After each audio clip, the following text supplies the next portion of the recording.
Sanibona we guys, another day, another story, another voice. Okay, story time.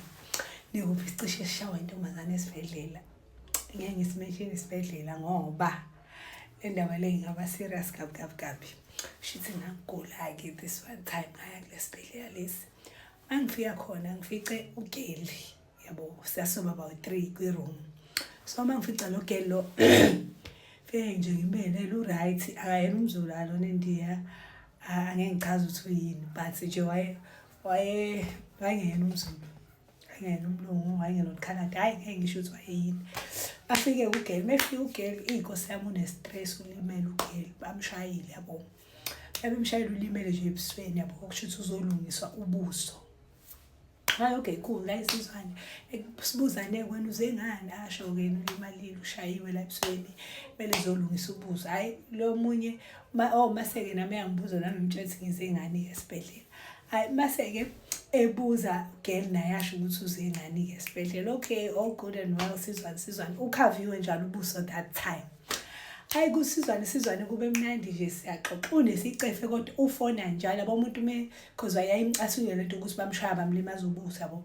So uyafona njalo kancancane uyafona uxoxela abantu uhlanganisa amaloya wenzani yabo nje kuningi. Okay fine.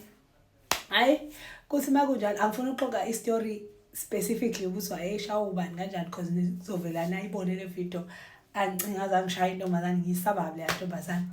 Hayi kuthi kusenjalo ke ibhizi la yafona yabo bangumsindo asilale ebusuku iyona nje nengcingo yenza ama voice note yenzani but asinankinga nalokho. Hayi shuthi ke kushayela ngalokuthi kumele uyolungisa ubuso ke babethe bazoyenza iplastic surgery. Yabo nje nami nokuthi hayi mhlawumbe uzobuya bupheshe njengo Michael Jackson mhlawumbe noma lingasafanele iside nale side kodwa mhlawumbe uzobuya yabo right. Hamba ugeli ayokwenza ke iplastic surgery ke ngokodokotela. Mebuya ebuya mfethu la unetishi la yabo nje utishe eziningi because phela ngangazi ukuthi ulimela ngani because walokho ekhafile yabo. Hayi beqhamuka nami ngithuke because ngilinde ukuthi uzokwenza iplastic surgery yabo.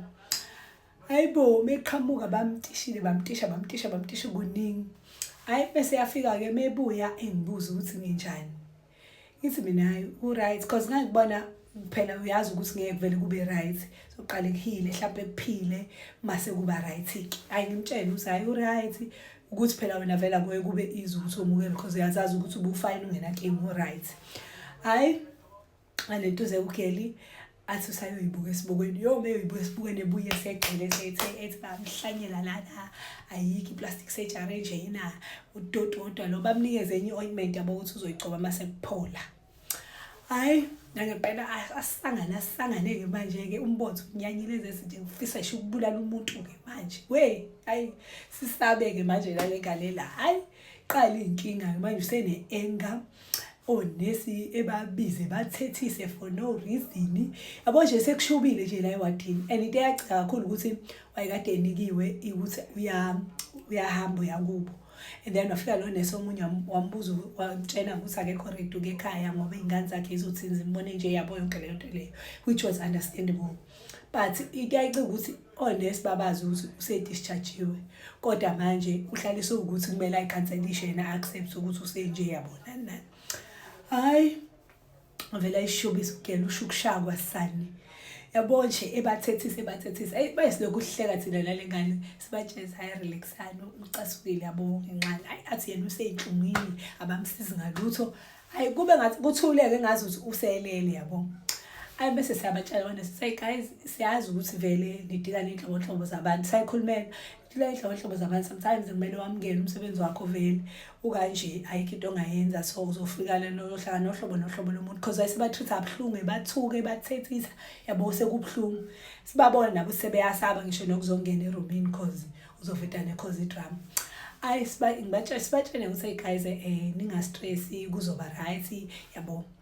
Kade akalela umambani ulalele and sikhuluma isiZulu yena ukhuluma isingisi kodwa nesizulu uyasazi.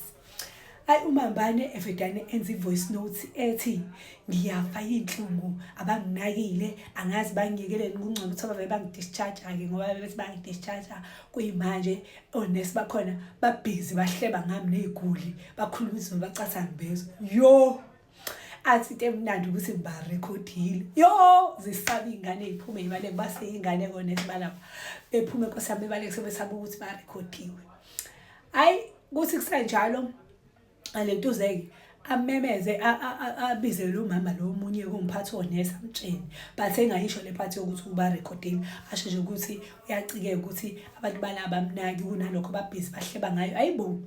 Hayi ugele engihleli naye useyaqala manje ngiyambotha usenokuphenika yabo cause ezeze waze wathi yena udokotela wathi asowalk yabo siwalk nje just ukuthi sikwazi ukuthi ngalokho silele empedeni avele ethi asiwalk ngithi mina ingeke masiwalk lo uzotshela sesibalekela yena asihlaleni phela thina ngishathi unayo recording asisebenzi la esibhedlela asihlangani naleyo recording singahleba amahleba ethu okay siyama patients sonke umuntu ozoxoshwa mhlawumbe esibhedlela ukuthi uhlebe ngomunye hayi siqhubeke-ke sihlalele-ke sixoxele-ke siyahleka-ke siyafona masifonelwa sibambe ingcingo evelane nje athumele onesi ethi ucela basitshela sehlisa umsindo hayibo ugeli kade ebhizi yena ekhuluma kangaka siyibamba hayi sithule ebusuku uyamemeza uyakhuluma hayi emva kalokho-ke kusho ukuthi emva kokuthi-ke kade sitshela sehlisa umsindo asukume aphume akade esho ukuthi siyamnyanyisa sikhuluma bakhuluma nama-patient were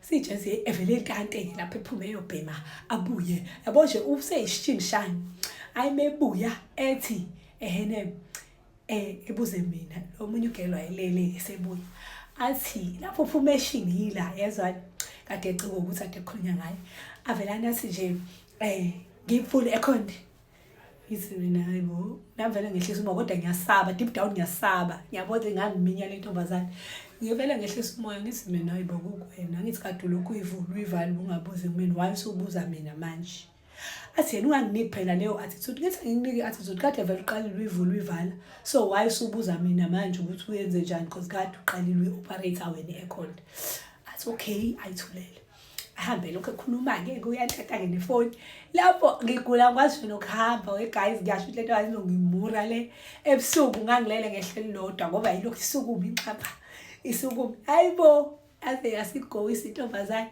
yabo nje yathi ihamba ngakusasa sasala sagiya sathi siyabonga moya ogcwele yahamba because leya yayi-capable ngitshene yayingasibulala futhi ngampela sasingafa nje caca ukuthi sishonile but-ke I understood ukuthi wayegowa lo mntwana kakhulu because esafika she was a very nice person but the moment ebona ukuthi abamenzanga lento abeyifuna aba-aggressive aba-angry and nathi sabheda ukuthi sikhulume ngaye kwaba wrong lokho I-admit kwaba wrong ukuthi sikhulume ngaye but naye waye-wrong indlela ayesetrutha ngayo laba bantwana ingakho sasagcina sesikhuluma ngaye ngakusasa-ke sehamba washingile wangavalelisa nokuvalelisa waphuma wathatha ikhoma zakho wahamba engagezile enyanyele thina waphuma wahamba saphunyuka kanjalo-ke abeke mhlawumbe uzoyibona le video angicinga zangithola ngishaye weNkulunkulu.